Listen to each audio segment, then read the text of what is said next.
everybody. Thank you for turning out at the eve of NFT London, part of London Tech Week. Really excited to introduce you to my panel and to get into some real live use cases of how Web3 is being activated successfully today. So let me briefly introduce you to my panelists here. To my right, I have Jamie Brooks, who's at Unilever. He's Global Marketing Lead at Axe. To his right, we have Jen Roback, who is an investor, advisor, entrepreneur within the Web3 space. To my left, I have Katie Burke, who works with the Accenture Metaverse, is it Consortium team? Continuum team, sorry. And then to her left, we have Alex Hamilton, who is Head of Innovation at Dentsu. My name is Noelle. I'm Marketing Director at SmartMedia Technologies. We are a Web3 enterprise platform. And what that means is we are your go-to for all things that you're going to build in Web3. So we'll get to Web3 in a second. I know that a lot of the audience here is very curious. You're new to the space, so we'll define some of the terms around that. But the way that I think of it as a Facebook marketer, formerly, was when I started out, people were like, why do I need social media? That's what people post about their dogs and their family. As a business, as a hotel, as a retail brand, why would I ever need that? That was Web 2. So we're now coming into Web3, and you know all the different tools that you use for your website, all the different tools you might use for your social. You're going to need tools for Web3, which is coming next. So we've been building for 5 years, and we've been building all the tools that you're going to need to build and to also track your Web3 campaigns. So with that, you can see behind me that we're in the middle of a seismic shift. I'm guessing that you all feel that. That's why you're here tonight. So what I was just sort of speaking about is Web 1 we define as read only. So if you're old enough like me to remember when it was dial-up and we first had the World Wide Web, it was reading things that were online. Then if we move on to Web 2, it was reading and writing. So what I think of as social networks, like I was just saying, but you could also say as part of that the share economy, but it was allowing consumers to actually create and post content. So now you can see we're not quite at Web 3, we're more like Web 2.5, I like to say. And with Web 3, it's read, it's write, and it's own. So blockchain, which is like a store of value, allows people to now own things, digital objects. So we talk a lot about NFTs, and if you believe what they say about Webster Dictionary saying that NFT was the most used term of last year, you'll know that this is very much on the lips and on the minds of everybody. So NFTs came to, I guess, mass awareness through art and talking about these high value items that people could trade and own. But what we believe at SMT is that digital objects will be traded in everyday life by people. And it's this sort of ownership that's really exciting. And so, without further ado, let me get on to how brands today are activating with success in this space. Because, as you might be aware, a lot of brands are coming into this space and they're not having the sort of success that they may have hoped for. So our panelists are going to unpick some of what it takes to be successful, some of the metrics that they're using to measure success. But behind us, I think what's interesting is the way that they're approaching the space, particularly with the collaboration kind of mindset. So I'm going to go first to you, Jen. Jen, as I've just been saying, is incredibly impressive in her ability to stay on top of Web3 news. And anyone who's been a little bit in this space knows that that's like a huge feat. There's a lot changing, a lot building all the time. And with Jen's track record being CMO of French Connection, Feel Unique, Ted Baker, she's, I think, at a very unique place to give advice on how these bigger brands, legacy brands, how they should approach Web3 and how they should shape their thinking. So what's your advice there, Jen? Hello. One tip, if you use Telegram. How many of you are on Telegram? Okay. So there are about 6 news feeds, and they can just stream to you automatically, and you can read for about 20 minutes a day, and that's my secret. But otherwise, it's like drinking from a fire hose, which is challenging. So to Noelle's point, I'm sure you've seen a lot of the very visual activations that are in the market today, and I think it's very natural for brands to gravitate towards innovation for PR, and we all see that. And there's nothing wrong with that, right? I think as a brand, if you're very clear that what you want to achieve is visibility, awareness, potentially some perception changing, which brands obviously go through as they reinvent themselves, especially in fashion, it's a convenient place to go. I think there's a disproportionate relationship between the cost and probably the value that they're getting, though. So these virtual worlds they're expensive to build. And so when you look more long-term, some of my advice that I give businesses is understand the next layer of the technology and understand what it is you really want to achieve more long-term. And some of that Noelle will touch on, but I mean, we have, one of the boards I'm on, we actually have a relationship with SmartMedia Labs, which is partly why I'm here today. And it's focused on loyalty, and it's focused on understanding the customer and what they're interested in. And it's not really about all the shiny objects that you see in news, headlines. It's about more of the day-to-day. And I think if you look at the data, so in our prep call for this, we were talking about, what's really happening today, who's winning. So something like Artifact, who we all probably have heard of in this room, owned by Nike, they have 86% of the market share in fashion in Web3, to give you an idea. And everything else is a distant second. So even though you have all this noise, it's Artifact who's winning. And there are more deep-rooted reasons why that is, right? So I think it's thinking about things critically in that way to help understand it. And actually, that's a perfect segue into my question for you, Jamie, because you've been activating at Unilever, and you've actually built a framework for how you measure success. And it would be great to hear how you guys have developed that and what you're looking at. Hi. I think framework is overselling it. If we're honest, we've kind of, the main thing has been reassessing how we value ROI. So, we will measure campaigns in a very traditional way.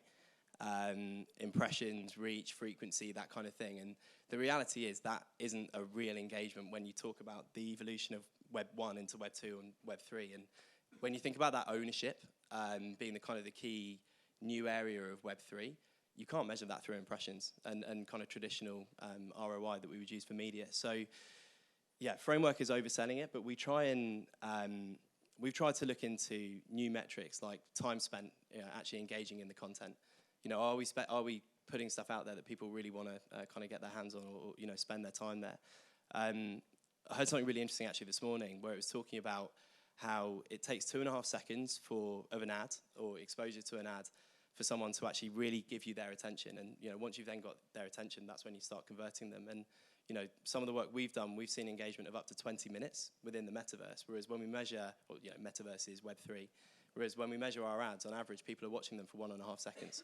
And so, when we start using those different metrics of how long people are actually engaging and how engaged are they with our content, it becomes much easier to justify back to kind of boards within companies like Unilever, whether this is an effective ROI campaign or not.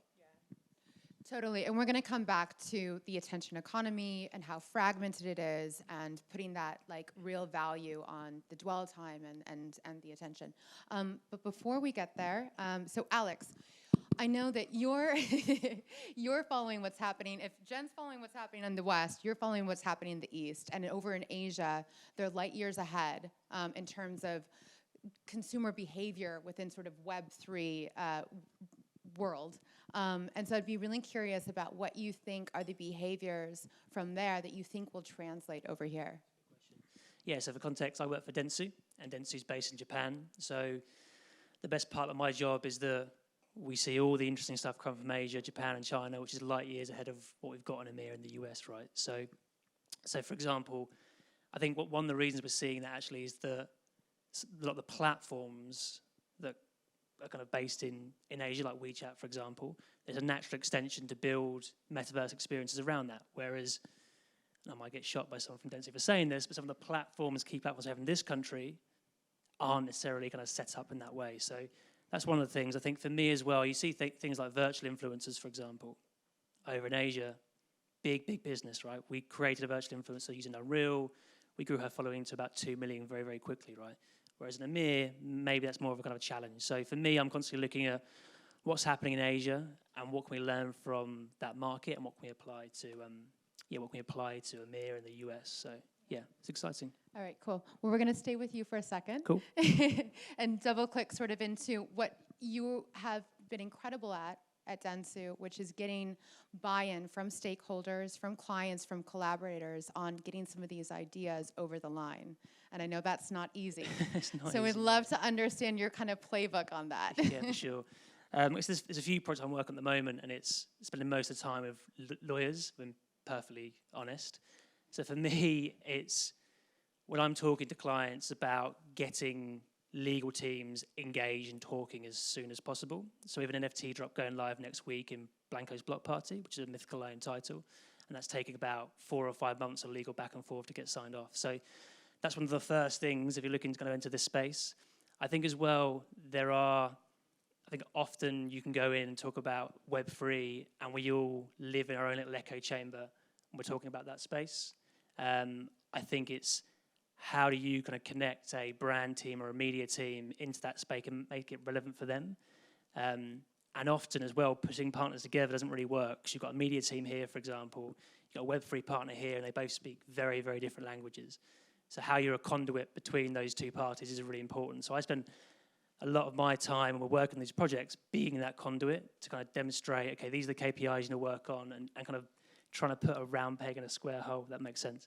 And I guess that's why I like working with you guys, right? Because I think for brands looking to take their first step into this space, I think working with SmartMedia Tech is a... We did not pay him to say that. No, I promise you. No, like, you got Dom, I think it's a good product, I think, it solves a lot of challenges. I think that's the amount of times the past year clients have come to me and said, I want to be in the metaverse. I'm like, oh, that's the wrong way to think about it. What's the challenge? What's the brand challenge, the consumer challenge, the business challenge? And could there be a Web3 solution to solve that, right? And that's the way to think about it. And I think your tech solves a lot of those challenges around loyalty, around gamification, and I'm not being paid to say that. So there you go.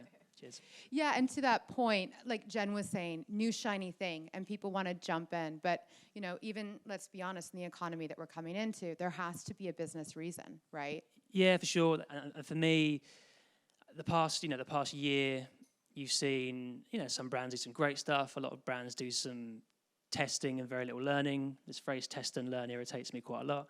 I think for me, people talk about the NFT market at the moment, they're being very suppressed.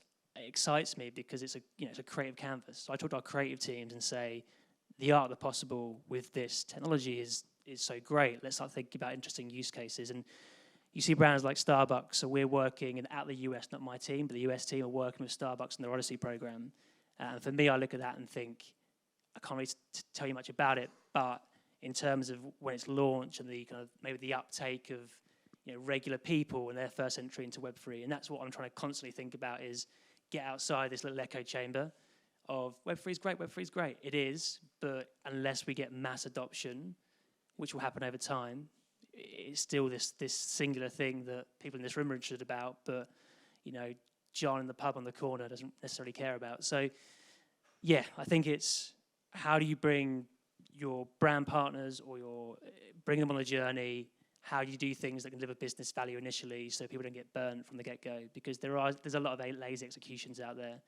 And I've seen some examples of brands doing some, in my opinion, lazy executions. And then there's no more follow-up on that because, senior stakeholders have gone, well, that's great, box ticked for Web3, we can move on to the next thing. And actually, that's a really great segue into, Jen, what you touched on a second ago, which is the loyalty piece and how Web3 can help to enable better loyalty, greater loyalty, better consumer engagement, and also the attention economy, how it can also help in cutting through some of that noise and retaining attention. So I'm going to throw to you to talk about Vivo Barefoot in particular, but also overall your feelings about loyalty in Web3. Cool. So one of the boards I'm on is Vivo Barefoot, so full disclosure here. If you haven't heard of this brand, it's a niche brand. It's focused on barefoot technology, which is all about natural health. And actually, as a business, it's pretty intelligent because their vision is about natural health holistically. So what are all of the things that draw consumers into being outdoors, connecting with nature, eating organic food, right? It's an ecosystem. And when we actually started talking about some of the innovation that's coming next year, which I can't reveal, one of the things that became very clear is there's an existing community in the business and with the customer base. And I think a lot of people in the audience probably talk about community internally a lot, right? How do brands build a community? It's very hard to do because you have to have a purpose for people to orient around.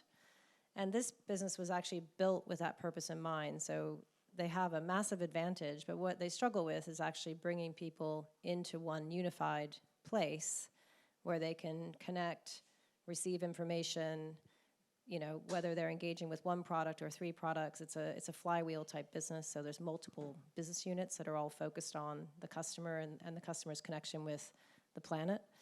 And so we started working with SML about 4 or 5 months ago, I believe, with a view to launching next year. And we have a whole program in place, which is all about updating customers, rewarding them for various engagement moments with the brand, preferably, you know, all authentically driven, allowing them to pre-order things when things come out, which maybe have a bit more scarcity attached. And there's one destination where the consumer goes, and it's an app on your phone, and it's not Web3, it's not a token, it's not to the customer, it's not visibly on a blockchain. They have no idea. And I think that's the point, is it's an app on a mobile phone. It doesn't need to be complicated. So we're basically just camouflaging all of that and putting something out that people can readily access. So I feel strongly it's a good case study, and I'm excited for it to launch. But if we hadn't, I guess, connected with SML, and again, I'm not being paid to say this either, it sounds a bit lame, right? It was actually really hard to find an organization that could do things in a really simple way, because in this space, because it's so nascent, there's a lot of like really sort of complex technology jargon and people who want to do things with like purism in mind. But the reality is an established business with any reputational risk isn't going to engage in something that they don't understand, that has maybe too much transparency or too much risk. And so for us, this was actually an easy jump into the space without going down to kind of like, you know, deep Ethereum sort of decentralization, jargon. We just wanted to stay away from all that. So hopefully that helps. That's brilliant. And talking about big organizations moving into the space, I think Unilever, it doesn't get much bigger than that. And Jamie, you've been a champion inside of Unilever, and you've been able to get over the line.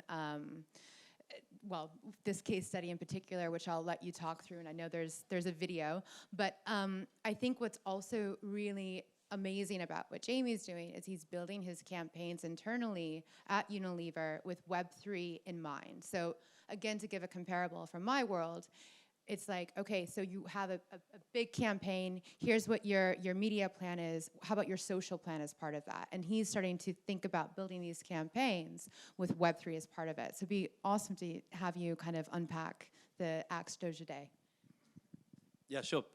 So I think one of the biggest kind of things that kind of was a penny drop moment in the organization was when we were able to link, you know, our jobs to be done and the reasons why our campaigns happen back to, you know, not just doing Web3 because it's cool to test and learn, although I use that excuse when our results are crap.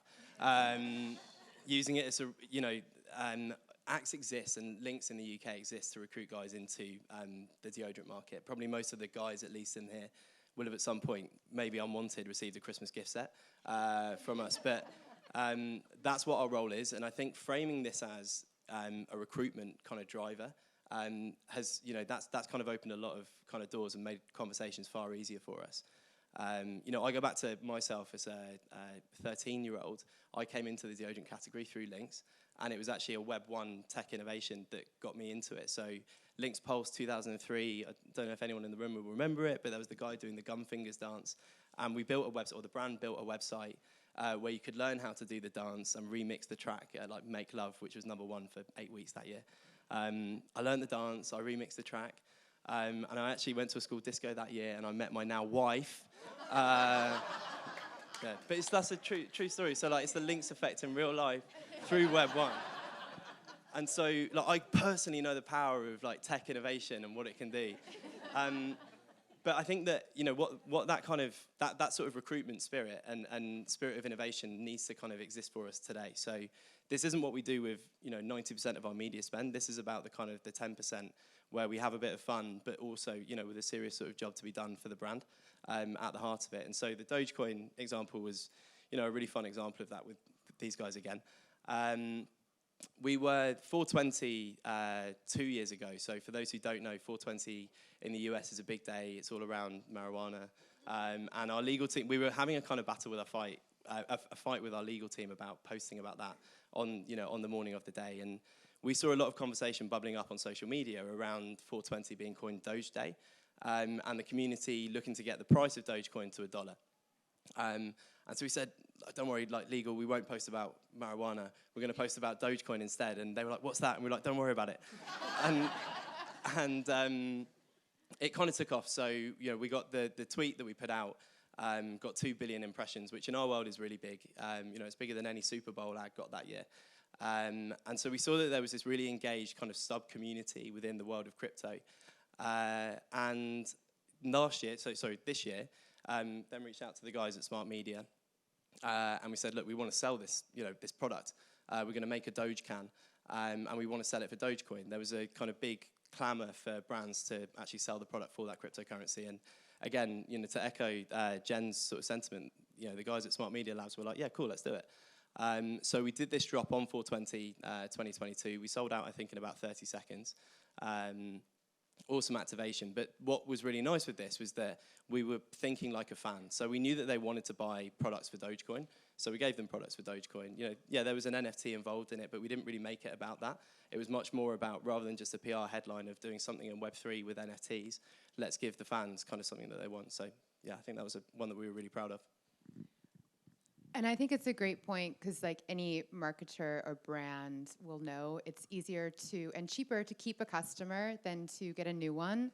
And what I love about the activation that we did with Katie's team at Accenture at the Banyan Tree in Thailand is post-lockdown, the hotel reopened and we looked at how can we drive footfall with people, drive footfall full stop, and then also drive engagement, spend per visit, and overall customer experience on the property. And I think that that's a really interesting way to also look at Web3 on how you can use it to drive consumer behavior, especially using AR and VR.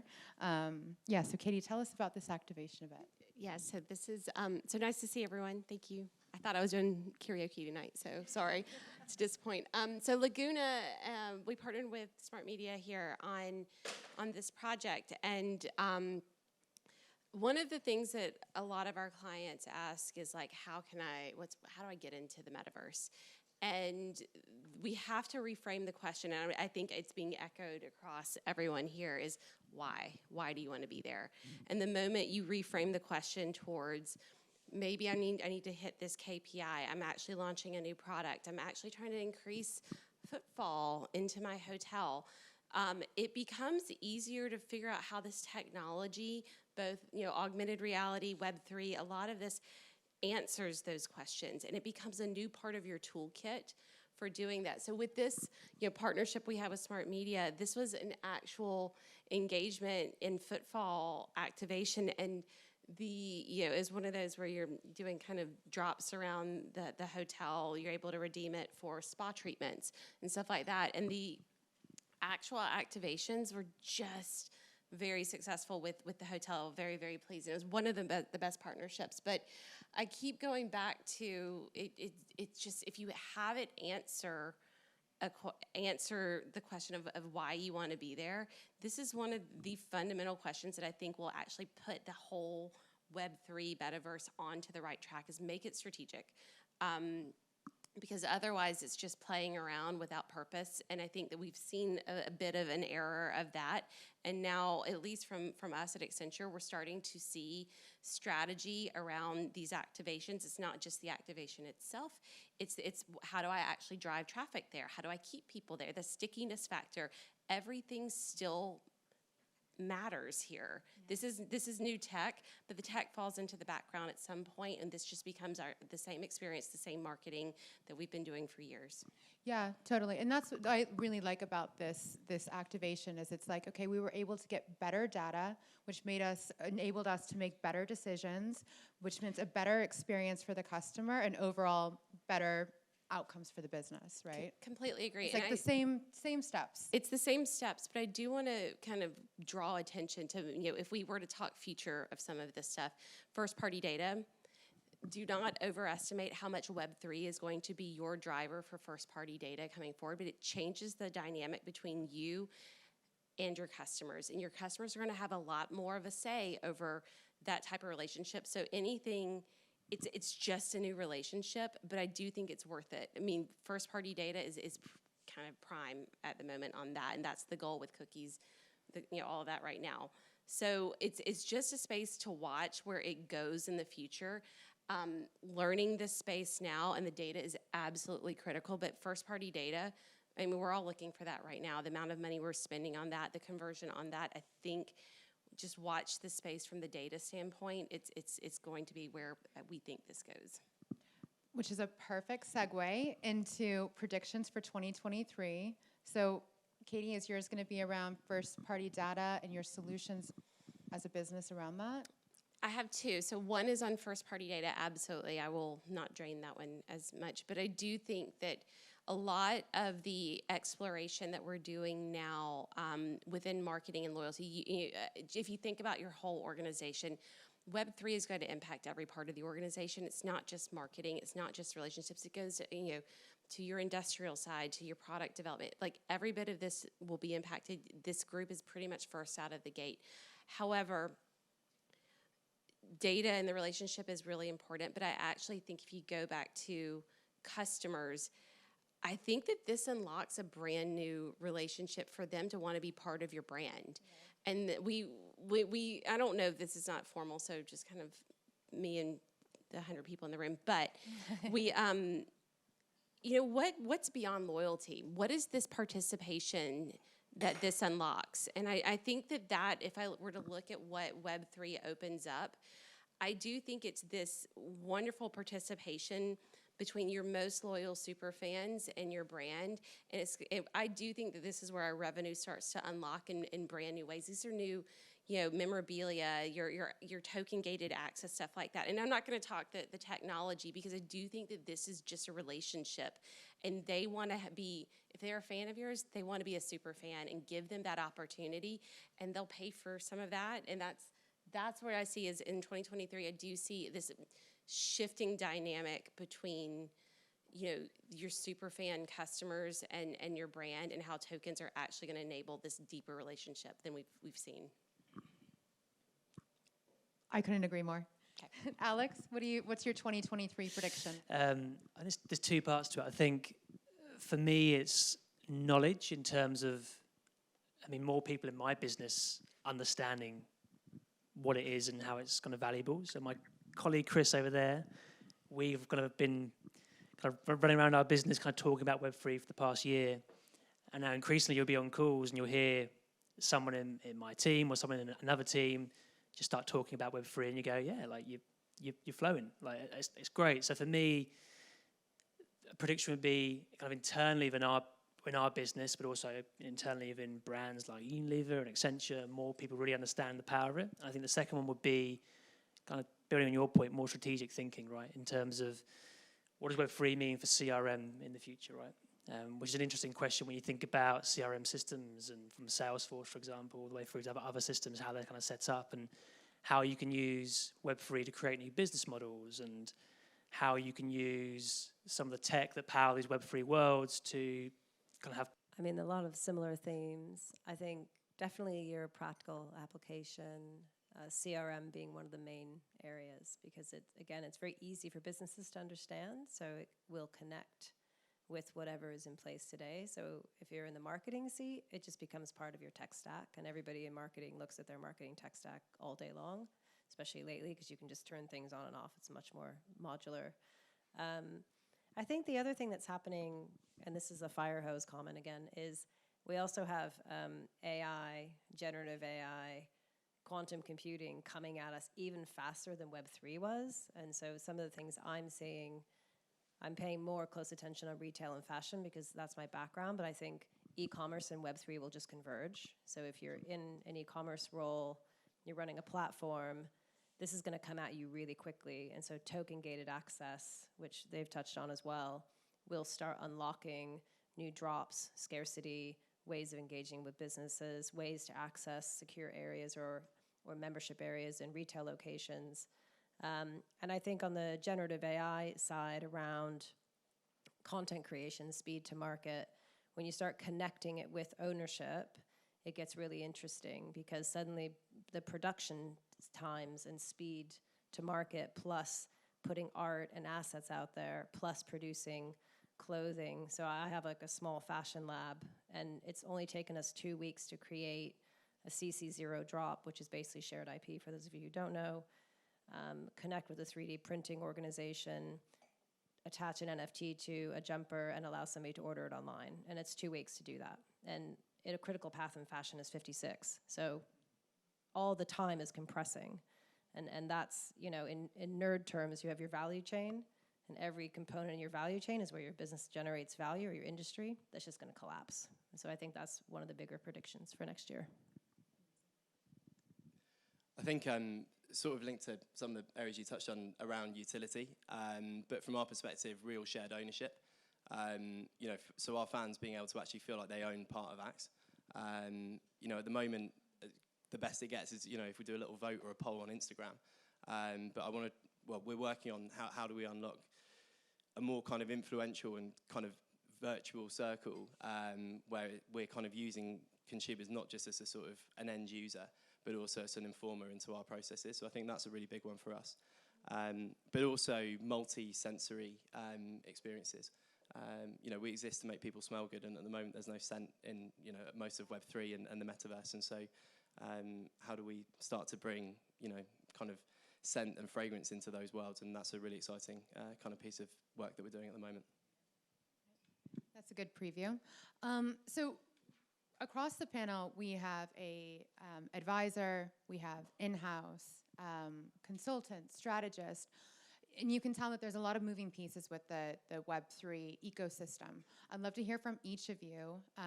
For some of those in the audience who might be curious to come into this space, what do you think is the key to success and collaboration within Web3? I'd probably say finding allies. There's a lot of people talking a lot of nonsense within the sort of space, and so finding the people who know what they're actually talking about compared to some of the people who are just jumping on this because it's you know, on trend, I think that's really key. And so yeah, finding good partners is incredibly important, but also the only way you can learn about this is by getting your hands dirty. And so I think also, you know, the way to weed those people out and finding who the right people are is by kind of getting into that world. And so I think that, you know, I don't know if that really answers the question, but I think to understand the kind of collab partner, you need to kind of be getting, you know, your hands dirty within the world. I think that would be my big piece of advice. I mean, I guess from a board perspective, right, that's my lens most of the time. Half the time I'm getting my hands dirty, and half the time I'm telling other people how to get their hands dirty. But I would say businesses just really struggle with innovation. So whether it's Web3 or AI, it doesn't matter. You know, the majority of your revenue comes from something that exists today, not something that exists in the future. So how do you convince people to give you that space and that investment to do things? And I think that's about structuring well, so everybody's really clear about what you want to achieve and how you're going to get there and how you're de-risking it. And, you know, back to your point, it is about getting the right people around the table who can actually convert the language that we're speaking now into something that everybody understands, and that builds trust. When people come in and they try and sell you snake oil, which is what we've all experienced in this space over the years, and it's really difficult because you find people who almost like abandon first principles, and you're like, no, those still exist. Like, you still have to sell something good, right? And you still have to have great experience. And it's not like this gets rid of all of those requirements. So it's that trust piece I think is really important. Yep. So I'm going to go lean in on the ecosystem a bit, and that the ecosystem is emerging right now. I don't know. I mean, with Web3 startups, you know, everything is actually just a kind of a different landscape, and so trying to find your way through with the partners and the platforms that you can trust is something that you really need to do your due diligence on. But the flip side of that is that it's such an interesting space where the masses are now playing and creating value for themselves. And so that's an also different dynamic too, that when I think about the ecosystem, I think at your generative AI, I think at, you know, the open source around that, we're about to see this massive creative, you know, period happen, because we have this the creative arts are now in the hands of everyday people, and Web3 becomes part of this. And I think I just look at the ecosystem and your customers, and everyone has stuff in their hands, and how do you actually deal with the masses having the tools like this, and then what do you do as a brand to kind of engage them with their creative space too? And I think that there's just this, the ecosystem becomes very interesting and dynamic, and I can't put words around it, to be completely honest, but I just feel like we're entering this massive creative like space for the next few years, that the maturing technologies are really just unleashing something that we're probably not ready for. But I do think it's just leaning in now and, you know, trusting the first thing, it still has to be a good product. I completely agree with that, but just watch it in the space where it's going to be a bit chaotic for the foreseeable future.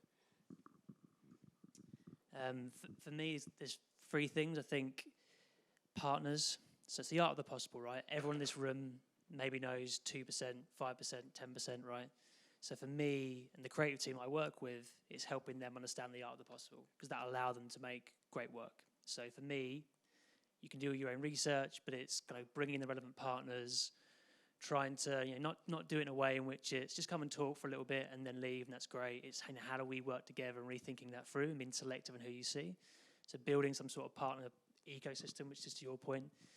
The second point is as well, I think, spend time with people that are really in this space. I imagine a lot of us here tiptoeing in and out. We might see an article on LinkedIn about Web3, read the first few paragraphs, and then, you know, spend time with some 20-year-old who trades crypto and does NFTs, understand their behavior. That's a big one. Like, anyone got kids on Roblox? Yeah, you spend 20 minutes with them, right? And all of a sudden you see, God, that there's some behaviors that I didn't have when I was their age, right? So that's a really, really important one, because it gives this kind of context, the whole kind of conversation. And the third one, which is more of a practical thing, is become fairly close with your legal team. which is practical advice, but is quite important. Super important. All right, I'm gonna one final round of questions for our panelists, and then we're gonna break. I'm sure that there's quite a few of you who want to pull them aside and ask a couple of questions one-to-one. But before I do that, for the curious people in the audience who do want to learn more and want to get involved, I'd love to hear from each of you your go-to resource for news, for education, for content. Go ahead, Alex. What's my go-to? I think bit of Telegram, Twitter is a good one, although there's a lot of rubbish on Twitter as well. LinkedIn can be quite a good tool. I've worked out on LinkedIn if you actually very selective around what you like. So ignore I've started a new job, and actually think about, you know, it actually can be quite good in terms of, you know, you kind of have this little echo chamber of different stuff. Decrypt we have a partnership with them. And again, partners for me. So this partner ecosystem, understanding what they're doing. I think the key thing for me is, again, we live in this world where we have all these sound bites. And we say, oh, Burberry says about Minecraft, that's great. But like, every week, pick 4 bits of work and dig down into, you know, why, how, you know, and really kind of think about it. That's always something that I think is kind of really valuable. So, yeah. Thank you. So I'm probably a combination of, you know, Twitter, newsletters. So there's a few newsletters that I follow, which one is like the Immersive Wire. I don't know if anyone follows them, but and then the Milk Road, they're really good too. I like them. And then I'm also on a Discord for Web3 and marketing, which is called Jump. And they do, the Discord just lights up. But it's also the newsletter that they send, I think, once a week is really good kind of reflection in our side of the business on what does this mean for us as practitioners in marketing. And I think that is probably one of the better sources that I see, and it's just thoughtful writing. I actually like it better than some of the news because it's actually not someone reporting on something else that's happened. It's the practitioners writing for themselves. So I think the newsletters are probably, and the Discords are probably where I'm at right now. I'd say use all the free stuff. Like there's so much, I've done a couple of paid courses and got diplomas, but all of that stuff is then actually available on YouTube, through Spotify, but playlists, podcasts, not playlists. A couple that I really like, the Luke Frank's Into the Metaverse is a really good one. But also there's an Ad Week Metaverse Marketing podcast with Kathy Hackle, which again I find really useful. And so yeah, my big piece of advice: if you type in Metaverse into Spotify, you're going to get so much stuff. And I find there's a lot of great newsletters, but I learn by kind of listening to stuff. And so yeah, that would be my big tip. So on Telegram, the Daily Panda and the Crypto Illuminati are my favorites. And alpha groups. Lots of alpha groups. Although I've stopped. I can't even look at Discord anymore, I got to be honest. At one point I was in like 300 groups and I thought I'm going to explode. But it was good like pattern recognition. So those two on Telegram are my main go-tos. I do read a lot of venture capital updates. So I look at all of the venture capital community, what they're investing in. A16Z has a brilliant newsletter called Future and website, and they talk about crypto and Web3. And a great podcast, too. That's a great podcast. Outlier Ventures, very strong, really good Telegram group. Bankless, I love their newsletter, and I think their YouTube sort of show is actually very entertaining. And a Spotify playlist. And a Spotify playlist. Podcast. Milk Road. I mean, I have like 40 newsletters, right? So it's probably too many and I don't read them all. But I think DeFi, or Delphi, Bankless, a lot of the original guys, right? And the other thing is I actually buy utility NFTs. So I don't do PFPs. I never really got into that. I didn't understand it, but I get it optically. But I think I'm in a lot of clubs where I have token gated access and we actually meet in person and we talk about what we're building, what worked, what didn't work, and we share access to each other's products. And that's been probably the most useful thing for me. Yeah, totally. That's what I've loved about moving into this space is kind of like what we're doing tonight, which is getting people together in real life and sharing information that way. So with that, thank you all. Thank you for joining. You can see on the screen behind me any second now. These are some of the team members who are here tonight. If you have any questions, please grab them. And again, thank you so much for joining. Have a good evening.